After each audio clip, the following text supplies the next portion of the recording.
小小彤，其实你演这种角色，说不好听点就是装傻充愣。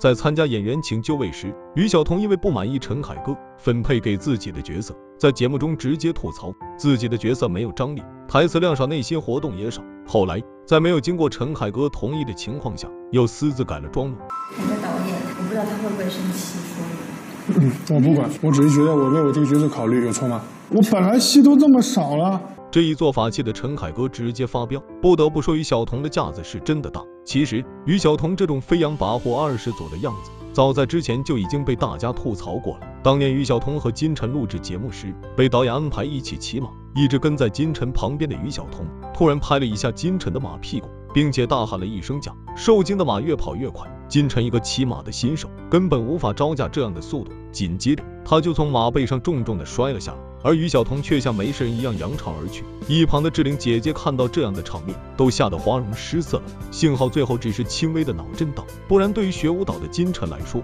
手脚受伤可是会断送了他的职业生涯的。之后得知真相的于晓彤不仅没有心存愧疚，反而埋怨对方影响了自己的发挥。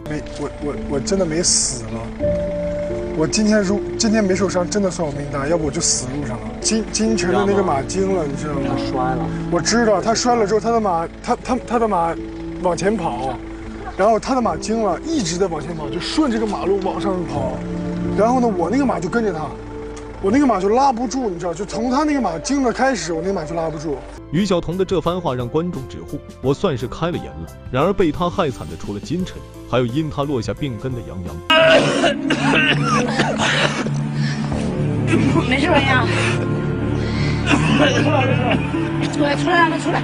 2013年杨洋参加的一档综艺险些让他丧命，而这一切全都拜好兄弟于晓彤所赐。当年两人一起参加新兵报道的节目，因为自己所在的队伍输了比赛，被惩罚去毒气洞，同行4个人只有3个防毒面罩，所以需要大家轮流交换面罩使用。张宁江觉得自己身体素质不错，所以提出了自己先憋气，其余3个人戴上面罩。可是在洞里2分钟后，他坚持不住了，拍了拍旁边的杨洋就把面罩给了张江宁。又2分钟过后，轮到于晓彤摘面罩了，他却无动于衷。眼看着杨洋呼吸越来越困难，教官才察觉到不对劲，把他从洞里面拉出来。吸了快5分钟的毒气的杨洋面部发紫，出来后身体止不住的抽搐，还伴随着剧烈的咳嗽声。几位教官不停的拿盐水清理他的口腔，才慢慢的有所好转。这个场面直到现在都一直是杨洋粉丝心里的阴影。而罪魁祸首于晓彤却解释道，自己在洞里辨不清方向，根本看不到杨洋在哪，并不是故意这样做的。事实上于晓彤就在杨洋的身边，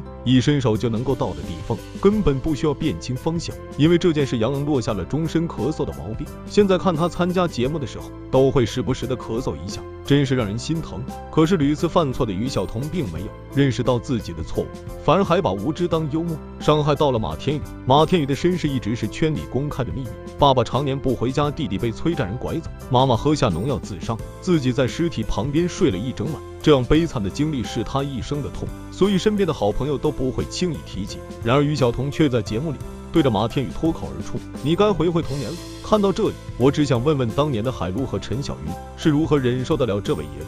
于晓彤能有多幼稚？参加节目犯错被老师惩罚，却直接和工作人员当场翻脸，众人看情况不对立马劝架，这才避免了于晓彤再次犯错。这样暴躁的脾气，怪不得陈小云忍受不了，仅仅是因为女朋友不给看自己手机上的歌单，就对她大吼大叫，甚至当街发起了脾气。我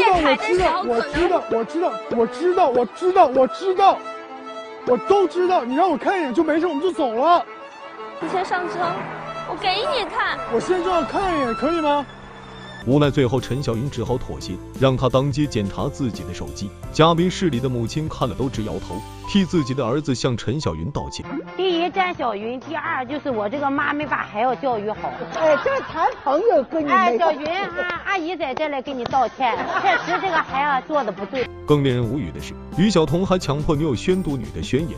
陈小云在参加超新星全运会时，凭借一副好身材获得了不少观众的喜爱。可是于晓彤却借着节目的便利，要求陈小云以后不能再穿暴露的衣服，甚至强迫女友当着观众的面发誓。这一系列的操作下来，让网友直呼太下头了。本来凭着好家世和得天独厚的身体条件，于晓彤在娱乐圈占有一席之地是不成问题的。可是她为什么要这么作践自己，实在是让人想不通了。